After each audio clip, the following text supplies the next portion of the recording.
ajuste aquí en cuanto a lo que tenemos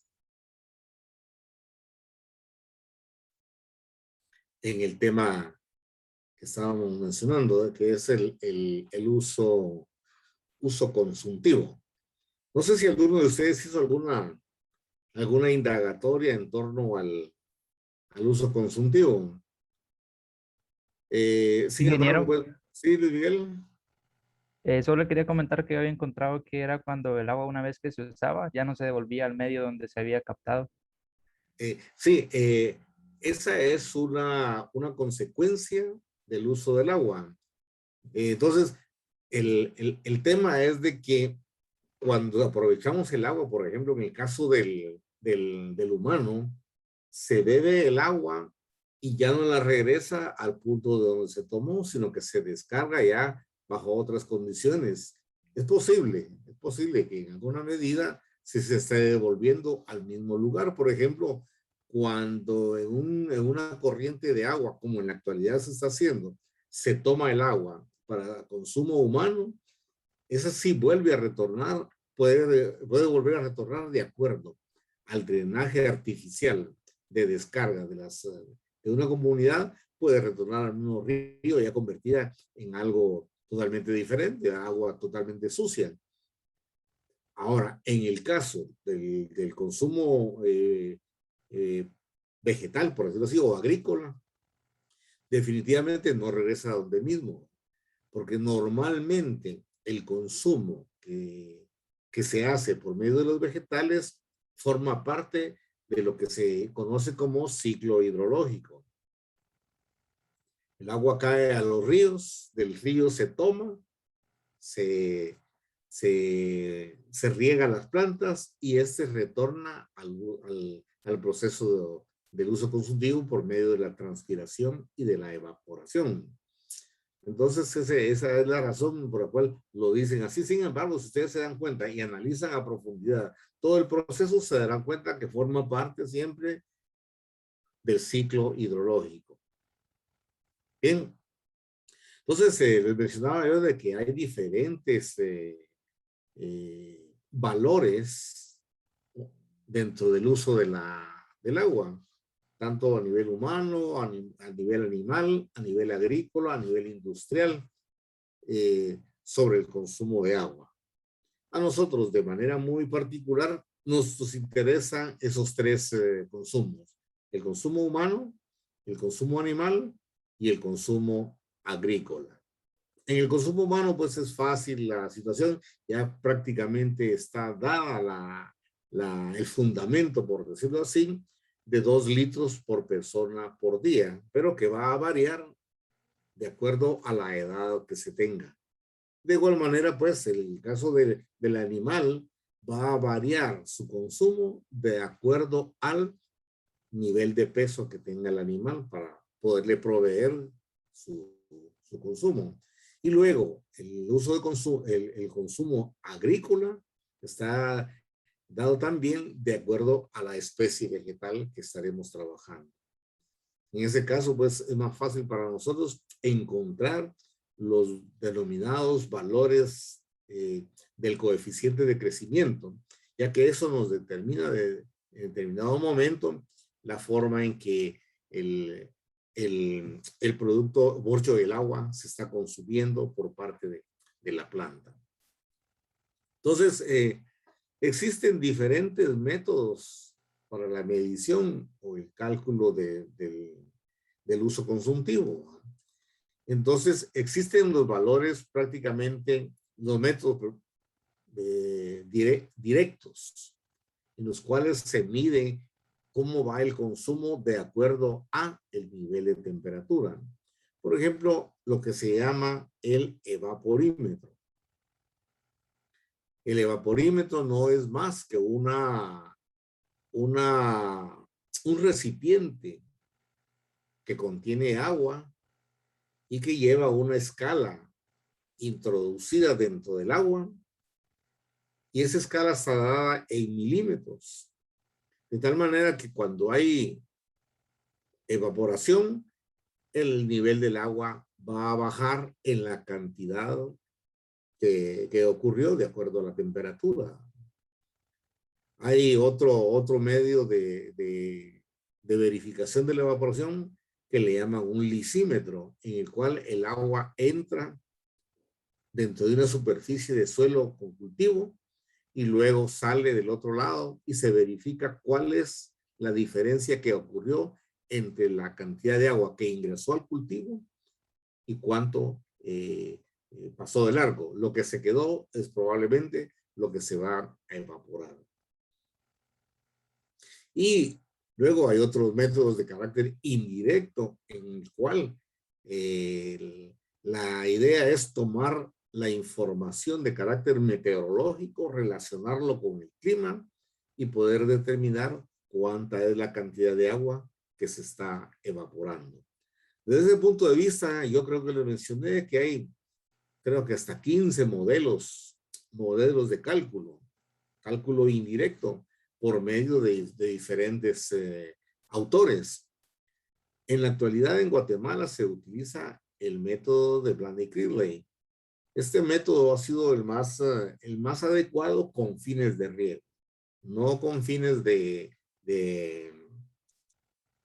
por decirlo así, de uso común y corriente en cualquier proceso de investigación, sino que muy exclusivo para fines de riego, porque hace una relación bastante directa con algunos elementos del clima.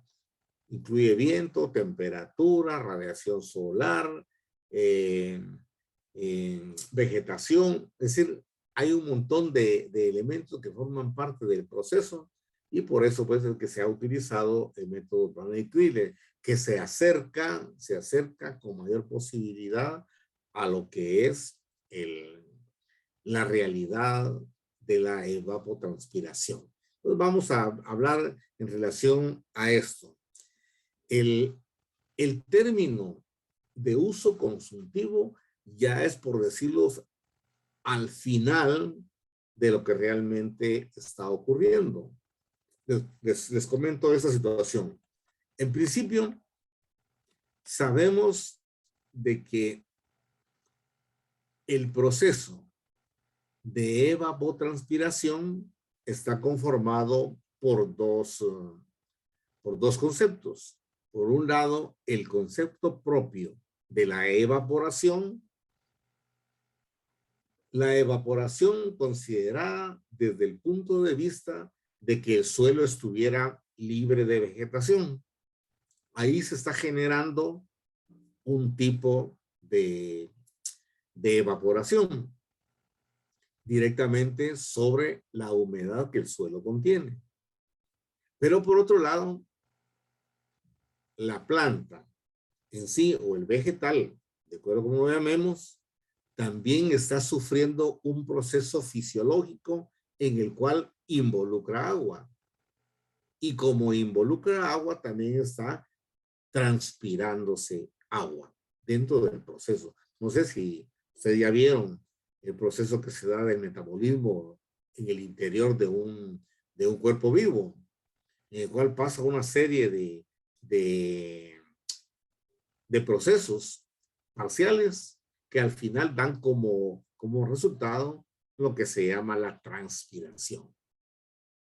Entonces tenemos dos elementos. Por un lado, la evaporación y por otro lado tenemos la transpiración, que unidos forman lo que se llama la evapotranspiración. Ahora, de la evapotranspiración también se desprenden dos conceptos. Lo que se llama la evapotranspiración potencial y la otra que es la evapotranspiración real. ¿A qué se refiere cada uno? Pues la evapotranspiración potencial se refiere al consumo de agua por transpiración y evaporación en un lugar en donde hay diversidad de especies y de una cobertura vegetal muy variada. Entonces, ahí se está dando un proceso global. Este espacio que contiene muchas especies vegetales de diferentes especies, está abastecida de un nivel de agua, por decirlo así, óptimo. De tal manera de que ese abastecimiento es constante. Entonces, ahí ocurre un proceso de evapotranspiración, por decirlo así, máximo. Por eso se le llama evapotranspiración potencial. La cobertura vegetal es total, el abastecimiento de agua es normal y se está dando ahí esa variedad de especies. Ahora, cuando hablamos de la evapotranspiración real, estamos hablando de un sistema ya cultivado, en donde se ha establecido una sola especie. Por ejemplo, se sembró tomate, se sembró cebolla, se sembró cualquier otro producto, pero solo él. Entonces, ya en ese momento, el fenómeno de evapotranspiración ya se reduce a una sola especie. Y es ahí en donde participa lo que nosotros hemos llamado como el coeficiente de crecimiento del cultivo. No sé si logran ustedes diferenciar de acuerdo a como les dije, ¿eh? La potencialidad y la realidad. Al final, la evapotranspiración real es lo que nosotros estamos llamando como uso consultivo. Solo permítame un momento porque algo que está ocurriendo aquí afuera. Permítame un momentito nomás. Solo que aclarar un asunto ahí. ¿Están todos por ahí? Ingeniero. Ingeniero. Pues, muy bien, entonces continuemos. Les preguntaba yo si encontraban esa diferencia entre lo que era la evapotranspiración potencial y la evapotranspiración real. Sí, ingeniero. Ingeniero. Va, correcto. Pues entonces, concluyendo, la evapotranspiración potencial es el que se da en cualquier lugar cuando hay suficiente agua y hay suficiente vegetación. Y la real es cuando estamos hablando de una sola especie. Y esa sola especie, el concepto es uso consultivo. Bien, entonces, el modelo que vamos a considerar es el modelo de Blaney-Cridley. El modelo de Blaney-Cridley incluye en su proceso de cálculo la temperatura media mensual. Para obtener la temperatura media mensual, pues tenemos la disponibilidad de diferentes fuentes de información. Desde la información, por decir así, nacional, a través de INSIBUBE, como la información de carácter local y específica por medio de estaciones meteorológicas que están disponibles a lo largo de todo el país. Como por ejemplo, Anacafé tiene una información permanente para poder tener los valores de la temperatura media mensual. Y de igual manera, las municipalidades en la actualidad han logrado establecer dentro de su información a nivel de local, contratando los servicios de una estación meteorológica.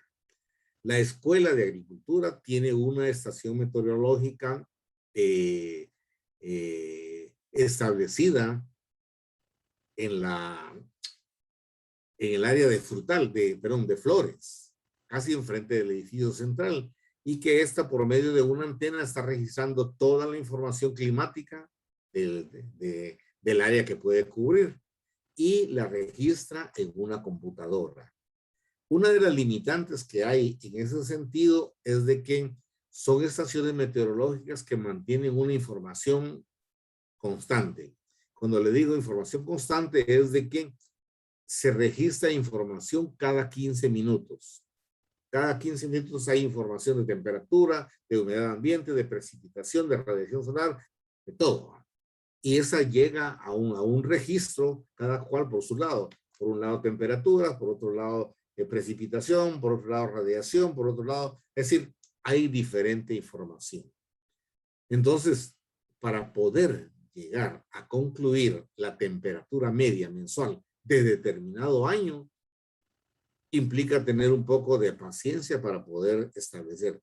Yo al menos recibo información de la municipalidad de Villanueva por medio de un contacto que se tiene, que la municipalidad le envía a la escuela toda esa información y se reparte en diferentes catedráticos. Por ejemplo, se reparte en el área de forestales y se reparte en el área agrícola, y dentro del área agrícola principalmente lo que es el tema de riego. Entonces, pero como les menciono, imagínense, para poder obtener la temperatura media mensual del mes, por decirlo así, de septiembre, cada día se registran cerca de 90 datos. Y esos 90 datos hay que tabularlos para poder establecer la temperatura media que se registró en cada día. 90 datos por ¿cómo se llama? 30 días. ¿Son cuánto? Imagínense. Serían 2.700 datos que hay que promediar 30 o 31 días de acuerdo al mes para obtener los valores de temperatura promedio mensual.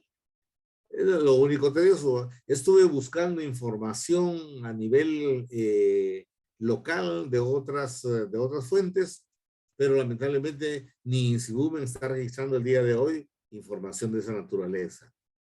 Entonces, sí les recomiendo pues que cuando tengan que hacer la tarea, ustedes puedan tener la posibilidad de conseguir información en lo más recóndito de la información que pueda haber.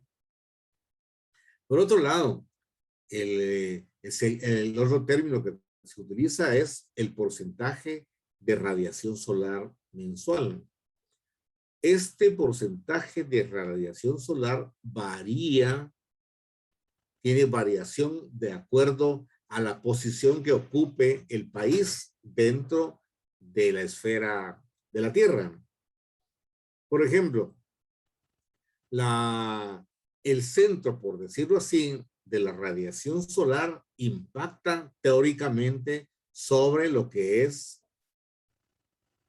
la línea directa en donde el Sol está proyectando. Pero reconocemos de que la Tierra tiene cierto nivel de inclinación y la posición que ocupa cada país en cada lugar va a ser diferente. Ustedes se dan cuenta aquí cómo está trazada la línea de las líneas paralelas al Ecuador, lo que nos da lo que se llama la latitud. Guatemala se encuentra ubicada en términos así generales en latitud 15. Pero esa latitud 15 pasa exactamente por el área norte de Alta Verapaz, el área norte del Quiché, el área norte de Huehuetenango y el área norte de Izabal. Ahí pasa exactamente el valor de la latitud de 15 grados. Por debajo de ese valor está el valor de la latitud 14 grados, que pasa exactamente en la región costera del Océano Pacífico en Guatemala. Y el valor 16, latitud 16, pasa por encima de donde está el área del Petén. Entonces, la pregunta es, ¿cuál voy a tomar? Normalmente, para fines de enseñanza, nosotros hemos trabajado con latitud de 15 grados. Latitud norte, 15 grados. Sin embargo, se pueden hacer prorrateos tanto para abajo, hacia 14 grados, o bien hasta 16 grados. Pero la recomendación es de que manejemos 15 grados. Si manejan 14, pues si se acercan más a la costa sur, utilicen 14. Y si van más arriba del Petén, usen 16. Pero esos valores están registrados en una tabla. Aquí adjunto en esa presentación la tabla del porcentaje mensual de horas durante el año. Y aquí estás registradas desde 0 hasta 100, hasta 30 grados latitud norte. Entonces podemos buscar aquí. Aquí tenemos por alguna razón 14 y 16. No tenemos 15. Hay tablas específicas. Yo creo que tengo una en archivo de 15 grados latitud norte. Y podemos tener esa información. Bien. Y por otro lado también se maneja el término del coeficiente de crecimiento de la especie. En ese sentido, existen diferentes tablas. Yo aquí le estoy agregando una tabla, que es la tabla de crecimientos de diferentes especies, el coeficiente KC, algodón, aguacate, abeja china, etcétera, hasta zanahoria. Son más o menos unos 15 o 20 especies diferentes y sus KC. Este KC, que es el que nosotros reconocemos como coeficiente de crecimiento, es el mayor KC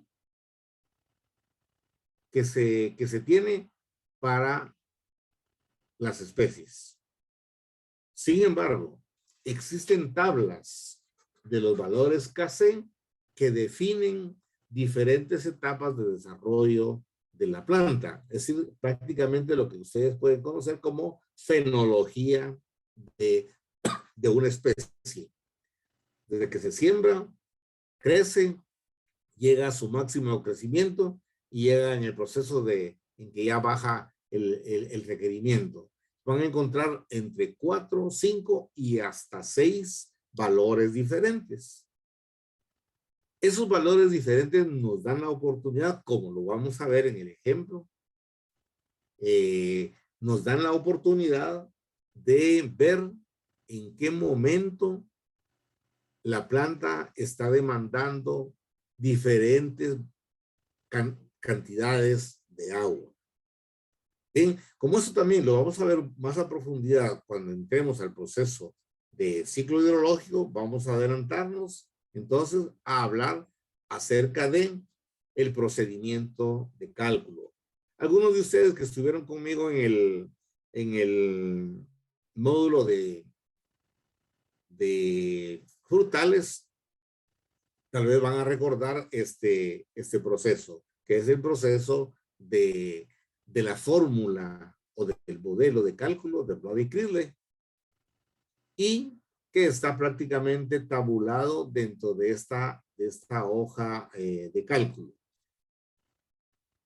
Voy a trasladarme de una vez a la hoja activa que tengo por acá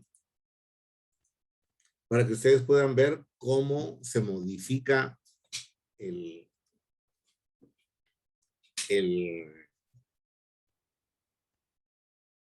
proceso.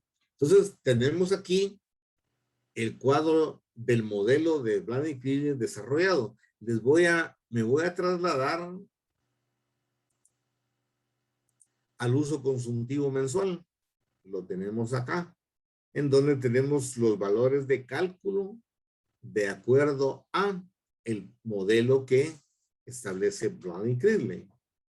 Entonces, la tablita esta nos permite introducir los valores que el modelo necesita. Entonces, en la primera columna tenemos los meses del año. Los meses se incluyen los 12 meses completos en función a que en cualquier momento del año estaremos generando nuestro proceso de producción. Luego tenemos el ingreso, el cuadro de ingreso de la temperatura media mensual en grados centígrados. Luego tenemos la siguiente columna en la cual ingresamos el coeficiente de crecimiento mayor para un cultivo. Y luego también puse aquí de ingresar los valores de la radiación solar de acuerdo al lugar en donde estemos trabajando. Por ejemplo, si estamos trabajando desde la costa sur hasta el Petén, podemos utilizar los valores de 14 grados. Y si vamos a utilizar del Petén, mejor dicho, del área norte, de Alta Verapaz, Quiché, Huehuetenango para arriba, podemos utilizar los valores de 15 grados. En la información de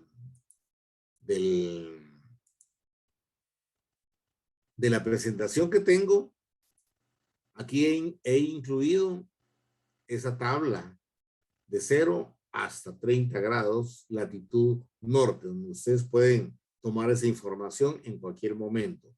Voy a tratar de agregarles la tabla esta que les menciono que incluye 15 grados, porque aquí se brinca de 14 a 16. Sí, de 14 a 16, entonces es un poco, tal vez una pérdida de información por no tener la de 15 grados, pero la de 15 grados también existe. Bien, entonces, perdón. Entonces vamos con el modelo de cálculo. Entonces aquí tenemos este modelo de cálculo. Entonces les voy a dar dos demostraciones cómo utilizo este valor.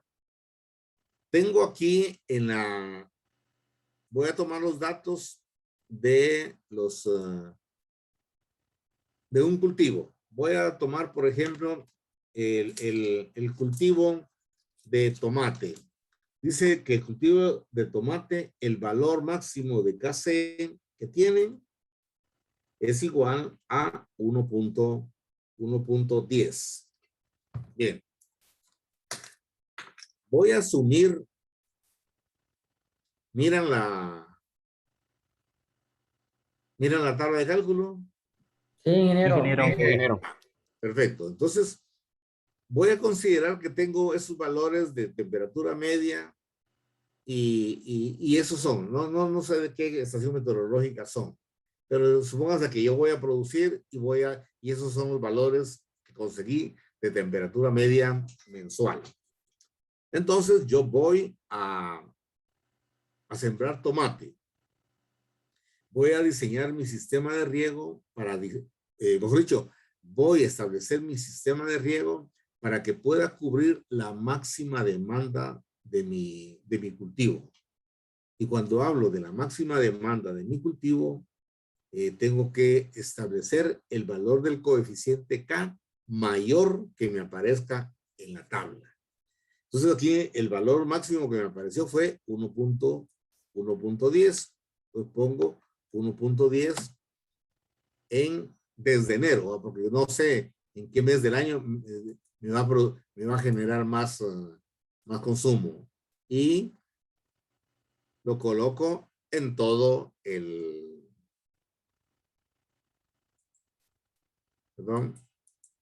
en todo el cuadro.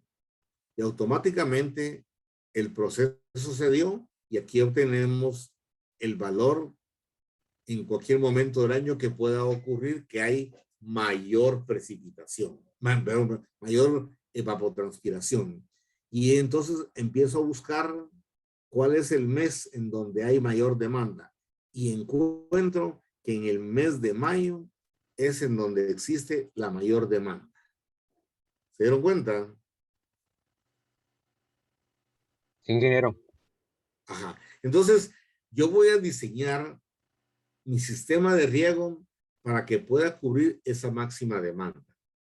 De acuerdo a lo que hablamos en algún momento en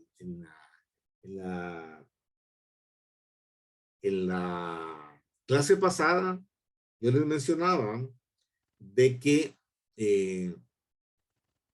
el cultivo va a demandar la mayor cantidad de agua en determinado momento y que nuestro diseño de riego va a estar dirigido a poder cubrir la máxima demanda. No lo hago con el promedio, sino que lo hago con el máximo valor que pueda ocurrir. Si ustedes se dan cuenta, utilicé en todos los meses el valor máximo del coeficiente de crecimiento. Solo voy a agregar aquí. El valor máximo del coeficiente de crecimiento para obtener el mayor, ¿cómo se llama? Valor de demanda. Entonces obtuve de que el consumo del tomate máximo en esta región, en este lugar donde estoy calculando, es de 6.07 milímetros por metro cuadrado. ¿Qué significa esto?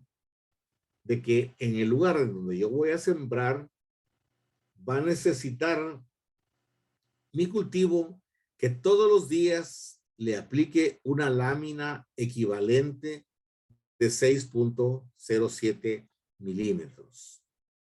Y haciendo la relación de que 1 litro de agua vaciado en 1 metro cuadrado equivale a 1 milímetro de espesor, puedo decir de que el cultivo de tomate va a estar demandando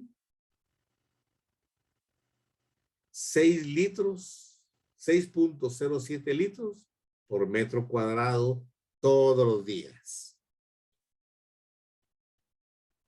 ¿Me doy a entender? Sí, ingeniero. Y cuando es al mes, nada más cambian los días, se le suman los días. Exactamente. Ahorita esto es solamente el diseño. ¿Me entienden? Porque mi sistema de riego va a estar capacitado y diseñado para poder cubrir la máxima demanda. A ver, José. Inge, ¿y cómo yo voy a saber cuánto necesita por día por metro cuadrado? Aquí estamos. Pero esos datos siempre van a ser los mismos o van a No, cambiar. van a cambiar. Les voy a decir cómo. Ahorita les mencioné esto, cómo se utilizan para poder hacer el diseño. Entonces, el diseño de mi sistema va a estar capacitado para poder abastecer la mayor cantidad de agua en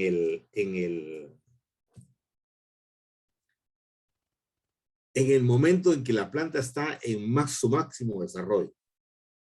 Bien, ahora yo cómo voy a utilizar este mismo cuadro para poder aplicar el riego de acuerdo a la etapa evolutiva del tomate.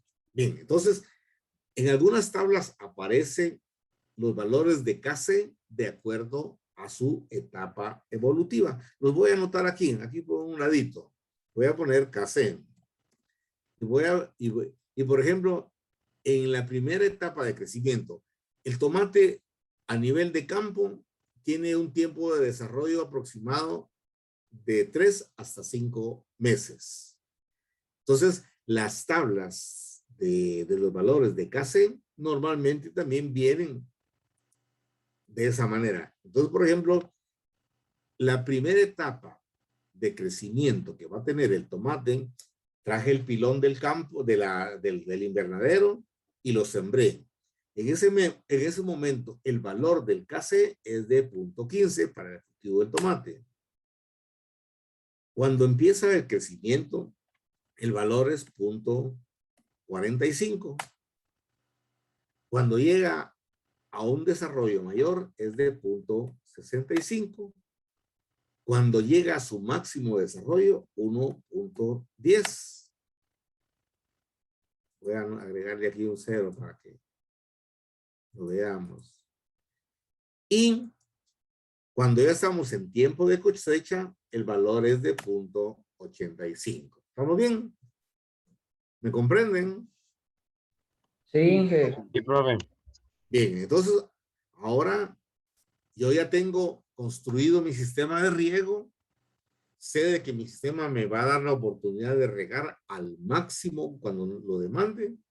Ahora, ¿en qué época sembraría yo el tomate? Supónganse que se me ocurre, por decir algo, eso no es una recomendación, no es ninguna receta de la época. Lo que sí sé es de que si voy a sembrar bajo cobertura, en cualquier época del año lo puedo hacer porque prácticamente estoy manejando todos los factores que intervienen en el crecimiento. Pero si lo voy a hacer a nivel de campo, tengo que pensar un montón de cosas. Si llueve o no llueve, si va a necesitar totalmente agua el sistema. Es decir, hay un montón de cosas que voy a agarrar mejor precio en tal época. Entonces, tomé la decisión de sembrar en el mes de marzo, por decir algo. Agarro mi tablita de cálculo y voy a ver cuánto necesita de riego mi cultivo en cada una de sus etapas de desarrollo. Le voy a poner primero el valor 0 al proceso y a todo va a tener 0 en este momento. Ahora yo voy a colocar los valores que tengo aquí a partir de el mes que yo voy a sembrar. Estamos aquí en marzo, entonces voy a trasladar estos valores de marzo, esos valores a partir del mes de marzo. Tengo aquí marzo y ahora aquí meto los valores. Si se dan cuenta, los resultados que obtuve. Ahora veamos, está desde aquí hasta aquí el consumo de agua. ¿Sí? ¿Vamos bien hasta ahí? Vamos bien, Ingeniero. Sí, ingeniero.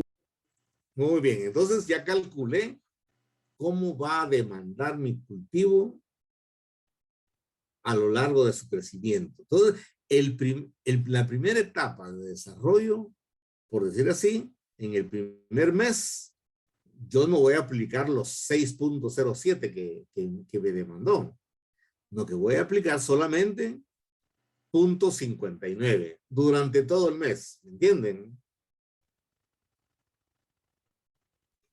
Como ya creció. Ingeniero. ¿Ah? Pero, o sea, por ejemplo, ahí va a depender igual de cuánto tiempo es lo que dura el crecimiento para ver hasta cuántos días que vamos a aplicar esa lámina de agua. Exactamente. Lo que hago aquí es sumar todos los días que va a estar el proceso de cultivo. Supóngase que en este caso yo puse 5 meses, serían aproximadamente 150 días. ¿Cuántos días le voy a dar 0.59 milímetros? ¿Cuántos días le voy a dar 1.84? ¿Cuántos días le voy a dar 3.58? ¿Cuántos días le voy a dar 6.01? ¿Y cuántos días le voy a dar 4.56? Recuerden de que el valor original era 6.07, ¿sí? Y no me apareció aquí. ¿Por qué razón? Porque en la época que yo sembré es diferente a lo que yo calculé. Pero sí sé exactamente aquí cuándo va a demandar una cantidad de agua. Entonces aquí estaría aplicando 0.59 litros por metro cuadrado. Aquí en este siguiente mes 1.34 litros por metro cuadrado. En mayo voy a estar aplicando 3.58 litros por metro cuadrado. En junio es donde ocurre la máxima demanda en este cultivo de 6.01 litros por metro cuadrado. Y cuando ya esté en cosecha, voy a estar aplicando solamente 4.56 litros por metro cuadrado. ¿Está bien la interpretación? ¿Se entiende? Sí, ingeniero, entonces, por ejemplo, aquí es un caso hipotético de que se supone que, por ejemplo, el crecimiento va a durar un mes. Sí, exactamente. Ajá. Yo puedo hacer una serie de cambios aquí teniendo este cuadro. Esa es la ventaja del uso de cuadro. Hay un cuadro de cálculo que se le llama cuadro de balance hídrico. Eso lo vamos a ver en el proceso de la otra clase que se llama ciclo hidrológico. Posiblemente lo vamos a principiar porque ahorita vamos todavía con 45 minutos de clase. Entonces, este es el proceso para este cálculo en el cual nosotros estamos tomando en cuenta, en principio para diseñar, que ocurrió en el mes de mayo, mi máxima demanda. Diseñé con ese valor mi sistema. Por lo tanto, en este caso, la máxima demanda va a ser de 6.01. Voy a tener todavía agua de sobra. No le puedo echar todo el tiempo 6.07 durante los 5 meses porque estoy desperdiciando agua, estoy desperdiciando combustible y estoy desperdiciando consumo, por decir así, o desgaste de los equipos de riego. Entonces, ya haciéndolo de esta manera, yo voy a aplicar solamente lo que necesita el cultivo. A eso es lo que se llama el uso sostenible, eficiente y racional del riego. Uso racional, eficiente y sostenible. ¿Por qué razón? Porque estoy haciendo con metodología, estoy haciendo con razón, racionado, por decirlo así, y estoy considerando el consumo de agua para alcanzar mi mayor propósito y manteniendo siempre la discrecionalidad de que hay gente que puede utilizar agua también, además de mi persona.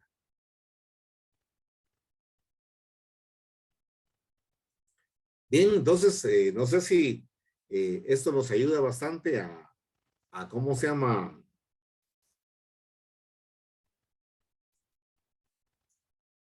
En nuestro conocimiento. ¿Alguna pregunta?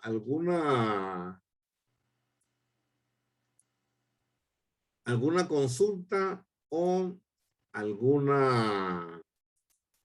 aporte? Estamos en tiempo.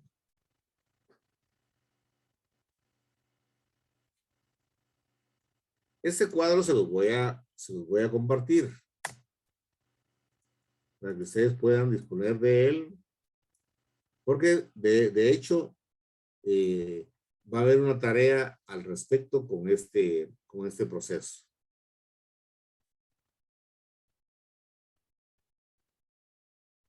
Profe, y disculpe, así como los coeficientes de crecimiento, igual las fuentes que usted mencionó se consiguen.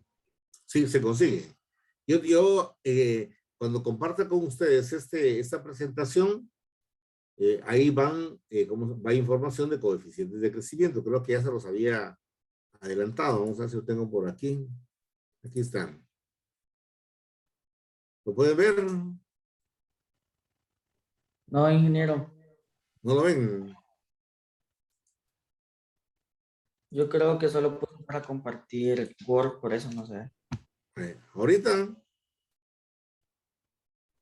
Ahora sí. Ahora sí. Ah, va. Entonces, ahí están.